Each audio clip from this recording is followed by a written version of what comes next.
HL stöðin á Bjargi, Akureyri býður upp á þjálfun fyrir fólk með hjarta- og lungnasjúkdóma. Sjúkraþjálfarar sjá þjálfunina og alltaf læknir á staðnum meðan þjálfað er. Stöðin var stofnuð 19. janúar 1991 og fagnar því 25 ára afmæli sínu þessar mundir. Það er 25 ára síðan að hún var stofnuð. 19. janúar næstkomandi þá verðum við 25 ára. Þannig að við ætlum að halda upp á það 17. janúar, fagna. Og hvað er það sem þið gerir hér? Það er endurhæfing hér fyrir hjarta- og lungnasjúklinga. HL vísar sérst í hjarta- og lungnasjúkdóma, þannig að það er fólk sem er með hjarta- og lungnasjúkdóma sem kemur hér og æfir. Og þetta er endurhæfing sem byggir sem sagt á þjálfun og hreyfingu. Við erum hérna með 5 hópa í gangi, starfandi. Og þetta eru svona miðstórir hópar, 15 til 25 manna hópar og æfa 2 í viku, hver hópur, undir stjórn og leiðsögn sjúkraþjálfara, 2 sjúkraþjálfara sem sinna þjálfuninni og síðan er alltaf læknir í húsinu sem fylgist með ef eitthvað bjátar á. Þjálfunin er endurhæfing fyrir fólk með hjarta- eða lungnasjúkdóma sem hefur verið meðhöndlað og er í stöðugu ástandi og læknir sendir beiðni fyrir þjálfuninni. HL stöðin getur einnig hendað fólki með annars konar veikindi sem þarf á þjálfun að halda. En hver er munurinn á þessari þjálfun og annari líkamsrækt?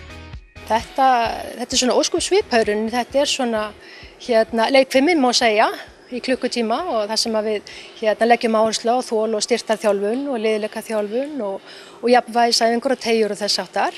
En það er svona ákveðið eftirlit hér, það eru sem sagt fagfólk sem starfar hérna, það eru sjúkraþjálfarar og læknar sem sjá að fylgja fólkinu eftir. Það fara allir í þolpróf einu sinni á vetri til þess að fylgja svona með ástandi hjarta og lungna og svona út frá þolprófunum þá getum við reiknað út á hvaða æfingaálagi fólk á að vera á í þjálfuninni sem er mjög mikilvægt. Og þeir sem eru að þjálfa hér, þeir eru að jafna sig eftir veikindi og aðgerðir? Já, það svona koma upphaflega út af því og hafa þá kannski fengið hjarta- eða lungnasjúkdóm og koma hingað til okkar.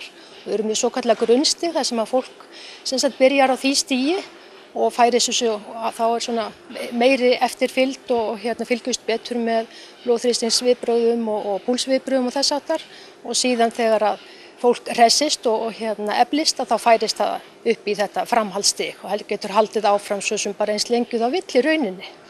Og hverju skiptir það fyrir fólk að geta æft eftir svona veikindi?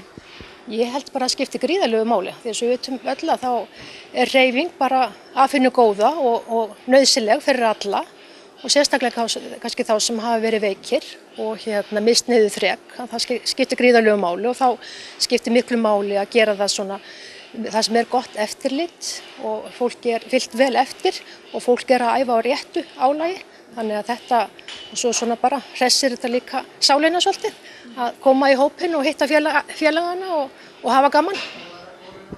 Hér eru rúmlega 100 virkir þáttakendur á ári að jafnaði? Já, eða bara, jafnvel meira, 100 til 150 svona sem er að þjálfa hérna hjá okkur og margir sem að koma ár eftir ár og svona líka alltaf einn og einn sem staldra styttra við, kannski bara nokkra mánuði og heldur svo bara áfram í sinni líkamsrækt eða fer á líkamsræktastöðvarnar, það er svona misjafnt en mjög margir halda áfram ár eftir ár hjá okkur.